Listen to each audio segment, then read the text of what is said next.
Being president is a serious job. It's not hosting a talk show or a reality show. It's not promotion. It's hard. And a lot of people count on us getting it right. And it's not a matter of pandering and doing whatever will get you in the news on a given day. And sometimes it requires you making hard decisions even when people don't like it. Before either man even spoke, the room already felt different.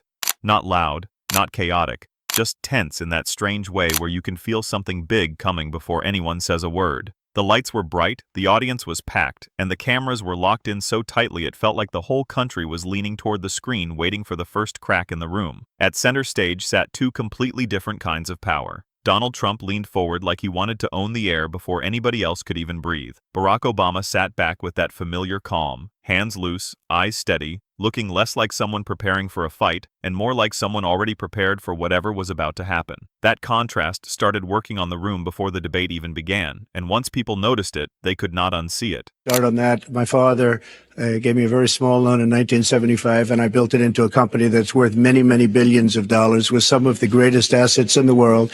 And I say that only because that's the kind of thinking that our country needs. First of all, Donald Trump is a small business.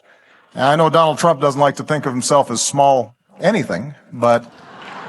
Trump opened fast, aggressive, confident, full of force. He talked about strength, winning, momentum, dominating. He said people do not want lectures, they want results. He hinted at leaders who speak beautifully but leave weakness behind. He did not name Obama, but he did not have to. Some clapped, others shifted. Obama did not move, and that stillness became a problem, because the louder Trump got, the calmer Obama looked. No interruptions, no frustration, just quiet attention. The balance of power began to shift. When the moderator turned to Obama, he paused, looked at the audience, then at Trump. When he spoke, his calm changed the room. He said leadership is not just about what you build, but the trust you create. It means serving not only supporters, but critics too.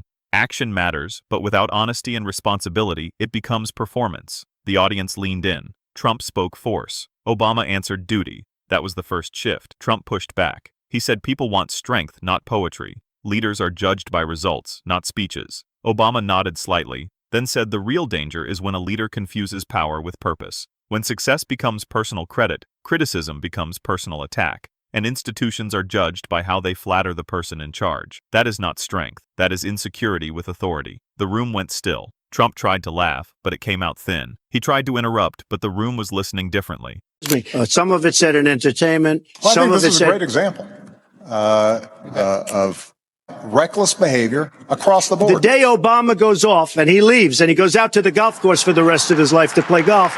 Good luck. We wish you a lot of luck. Obama had moved the fight into character. He continued, real leadership is tested when you are challenged, contradicted, told no. Anyone can look strong when the room is obedient. The real test comes when questions get harder. The audience was locked in. Trump tried again, calling it another polished lecture, another performance dressed as wisdom. He tried to reduce it to style. Obama did not react. He said calmly that style is not the issue when substance keeps pointing to the same pattern. That landed, because Obama was no longer treating Trump like a force, but like a pattern. The bravado, the insults, the obsession with image, the need to look strong even when it replaces being useful. And once people see a pattern, the myth starts to shrink. That was when Trump began to panic. It showed in small ways. The forced smile, the quicker interruptions, the sharper tone. He stopped answering the argument and started reacting to the mood. A confident man stays with the subject. A rattled man fights the atmosphere. Obama pushed further.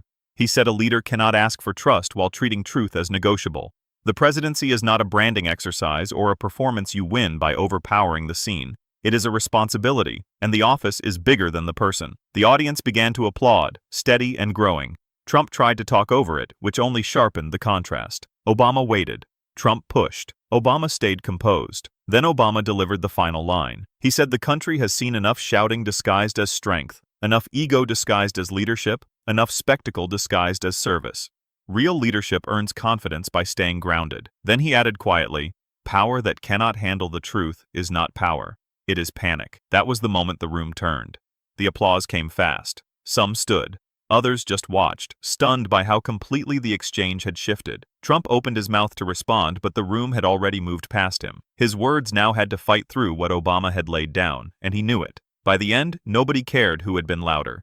They cared who had been steadier. Trump tried to overpower the room. Obama answered with control, restraint, and precision. One man relied on force. The other made that force look hollow. That is why the moment spread. That is why people replayed it. And that is why Trump panicked. Because for one brutal stretch of live television, Barack Obama did not just answer him, he exposed the whole pattern.